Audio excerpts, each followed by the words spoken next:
Hello et bienvenue dans une nouvelle vidéo. Aujourd'hui, on va refaire une petite partie de deviner la palette de fard à paupières. Alors, je rappelle les règles. Je porte une palette de fard à paupières particulière aujourd'hui sur mes yeux. Je vais dans un premier temps vous montrer les teintes, les fards de cette palette que j'ai utilisée aujourd'hui. Et ensuite, je vais vous montrer le reste des fards présents dans la palette que je n'ai pas utilisé aujourd'hui. Le but est pour vous de découvrir, de deviner de quelle palette il s'agit le plus rapidement possible. C'est parti! Alors, voilà donc les teintes que je porte sur mes yeux aujourd'hui. J'ai donc commencé avec ce rouge orangé brique assez foncé et j'ai fait un petit peu un V, j'ai fait mon creux de paupière mais j'ai pas été trop loin à l'intérieur, je me suis arrêtée je dirais peut-être à la moitié de la paupière et donc j'ai bien étiré, bien construit pour avoir de la profondeur dans le creux de paupière. J'ai ensuite utilisé ces teintes orangées un petit peu plus claires pour estomper en fait ce fard un petit peu en hauteur mais en étant un petit peu moins pigmenté du coup. Et donc j'ai utilisé un pinceau un petit peu moins compact pour vraiment bien diffuser la couleur, la remonter le plus possible mais en étant de plus en plus léger. J'ai ensuite pris cette couleur qui est un rose rouge framboise assez profond et là je me suis vraiment concentrée juste sur le coin externe et j'ai ramené jusqu'à je dirais la moitié de la paupière. J'en ai mis aussi un petit peu dans le creux mais je l'ai pas étiré et je suis pas trop remontée non plus. J'ai utilisé cette teinte ici très claire qui est pas tout à fait mat, c'est plutôt un fini satiné je dirais. Et là je l'ai mis dans le coin interne de l'œil ainsi que juste en dessous du sourcil. Et j'ai utilisé cette teinte entre les deux en fait pour vraiment faire la liaison entre ces deux teintes là et garder un peu le côté orangé du reste du look. Pour le dessous de l'œil, pareil, hein, j'utilise des teintes plus foncées vers l'extérieur, je les estompe un petit peu et vers l'intérieur j'utilise une teinte plus claire. J'essaye de refaire un petit peu la même chose en fait que j'ai fait au-dessus, c'est ce que je fais à chaque fois quasiment. Et donc vous le voyez, j'ai un look aujourd'hui entièrement mat, bon si ce n'est la teinte très claire là qui est légèrement satinée. Et voici le reste de teintes présentes dans la palette. Alors cette palette contient donc 14 teintes, principalement mat. On a deux teintes qui sont, on va dire, avec un fini légèrement satiné et deux teintes un peu plus métalliques. Alors, est-ce que vous avez deviné?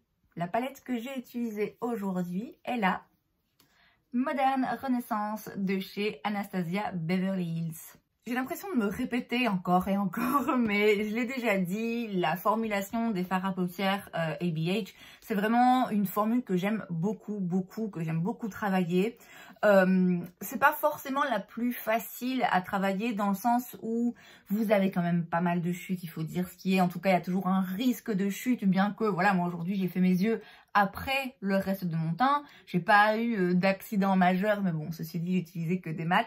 Ce sont des fards en fait qui sont assez poudreux et donc si vous y allez un petit peu trop franco, vous risquez, déjà, clairement ça sera jamais très propre, hein, la palette va pas rester propre longtemps et vous risquez évidemment d'avoir pas mal de chutes. Mais je trouve qu'une fois qu'on le sait et qu'on est prévenu, voilà, il suffit juste de faire un petit peu plus gaffe. C'est comme je dis, une bonne formulation. Moi c'est vraiment une des formules que je préfère travailler.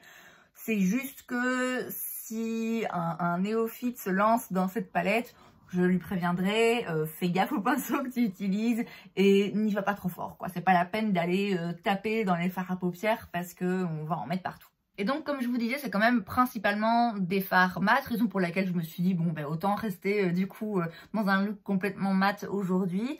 Il y a juste ces deux teintes-ci qui sont légèrement satinées, mais c'est vraiment assez délicat, hein. Après, c'est pas des mats 100% mat, il y a un petit fini un petit peu satiné, en effet, à l'intérieur.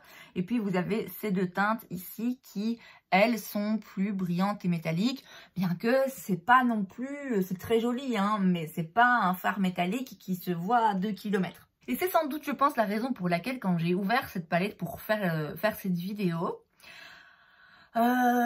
je savais pas trop par quel côté la prendre en fait. Je l'ai utilisée déjà pas mal de fois. D'ailleurs, on voit qu'il y a des teintes qui ont été pas mal entamées. Celle-ci, je pense, est la plus utilisée, ce qui est marrant parce que c'est une teinte assez froide. Or, c'est une palette connue pour être une palette sous ton chaud. Mais donc, comme je disais, je l'ai utilisée pas mal de fois. J'ai simplement en fait pas souvenir d'avoir créé un jour un look avec où je me disais waouh, c'est vraiment magnifique, c'est vraiment très particulier. C'est une très bonne palette en termes de formule, comme je l'ai dit, en termes d'harmonie de couleurs aussi, parce que c'est une palette dans les tons chauds, avec quand même quelques pointes de couleurs inhabituelles, je veux dire qu'on n'a pas l'habitude de retrouver dans ce genre de palette. C'est sans doute la raison pour laquelle, à l'époque de sa sortie, elle avait connu un franc succès, parce que c'était l'époque vraiment où toutes les palettes étaient des palettes à teint chaud, c'était vraiment la folie. Et bah, cette palette est arrivée et a un peu changé la façon dont on voyait les palettes à teinte chaude, puisque ça a ajouté, comme je vous dis, les petits pops de couleurs là qui d'habitude n'y figuraient pas.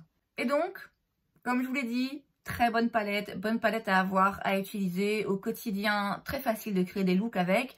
La raison pour laquelle moi en l'ouvrant je me suis dit bah en fait je sais pas trop, je pense que c'est justement dû à ça et au fait que bah voilà, il n'y a pas de teinte hyper métallique, hyper brillante, hyper pailletée. Or moi on le sait, c'est principalement ça qui m'attire dans le maquillage, c'est tout ce qui brille.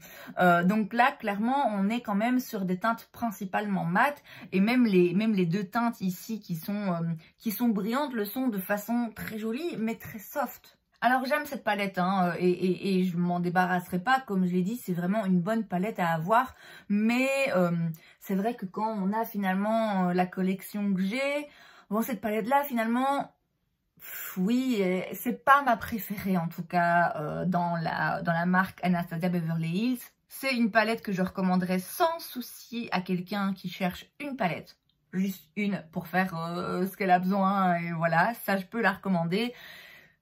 Quelqu'un qui adore le make-up et qui veut créer plein de looks différents et fun, bon voilà, c'est pas forcément vers celle-là que je me dirigerai.